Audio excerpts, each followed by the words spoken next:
I'm Rebecca from Maison Botanica, and I'm here to show you how to refinish your dining table. It's actually a pretty easy process. It just takes a little bit of time and patience.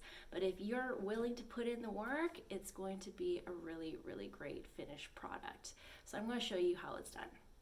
First, let me show you my old dining table. We bought it 8 or 9 years ago from a woodworker, and it was beautiful. There's nothing wrong with it. It's just a bit of a darker look. And back then it was quite trendy, but right now I'm looking for something a little lighter, and I'm interested in a dining table that's a bit more on the lighter gray side. Think restoration hardware.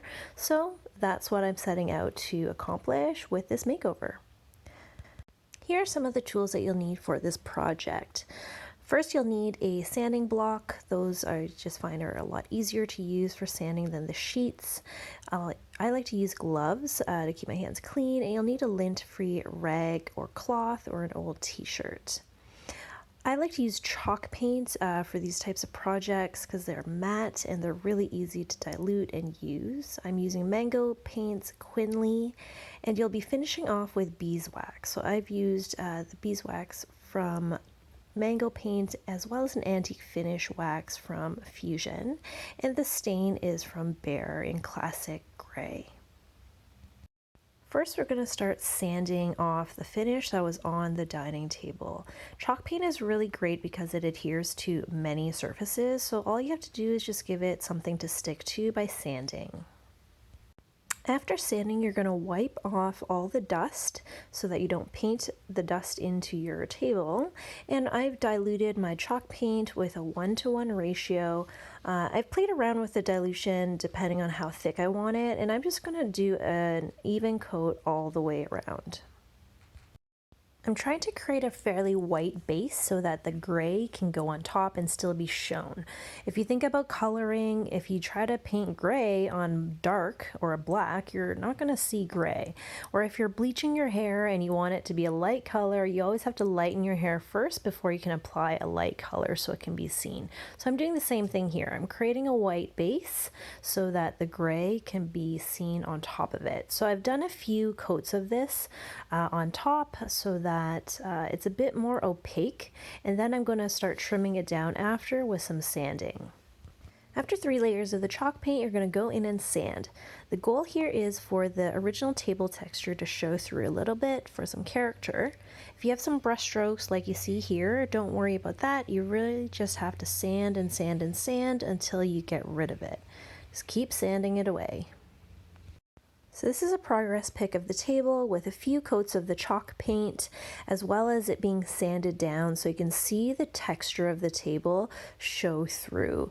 And this looks like a pretty good base already, so it's white. I can start applying my stain using the Behr wood stain in classic gray. And with anything that's colorful, I like to just test out a corner just to make sure I like it. So I've tested out and let it dry for an hour, and it was satisfactory, so then I've continued on with the rest of the table. After the stain is dried, you're going to go back in and sand again. So this is for 2 reasons. You're going to sand so that the texture comes through and a bit of the base shows through, but also you're going to give the wax something to hold on to. Once the color of the table is satisfactory, you're going to go in and start with the beeswax. So I'm using the clear beeswax, and this is going to make your table water and stain resistant. And we're going to rub it in gently and just in the same direction as the grain. It's going to soak it in, and it will look a little bit shiny at first, and that's okay. Now on the left side here, you can see there's the beeswax. On the right, there isn't. You can see the left is definitely shiny. So you're going to go in with that lint-free cloth, and you're going to start buffing it out. This is going to help absorb the beeswax into the wood. And don't forget the sides as well. Lastly, I'm going to go in with an antique beeswax. It's a stained beeswax in a little bit of a brown. It comes off almost translucent. This gives the wood just a little bit of a tint, especially if you have natural grooves in your wood like I do in mine. It gives it a bit of an antique aged finish, which is what I was looking for. And you're just going to rub that in just like the beeswax. After the one coat of the beeswax, you're good to go. It will take 2 to 3 weeks for the beeswax to really soak into the wood and cure, but you can still use it, just be gentle with it until then. Now let's finish her up.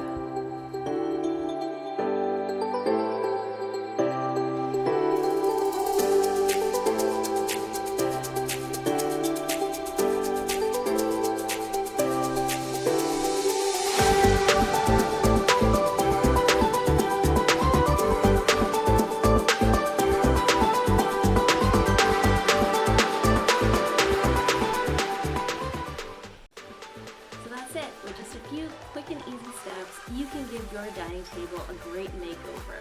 It just takes a little bit of work and a bit of patience, but you can do it.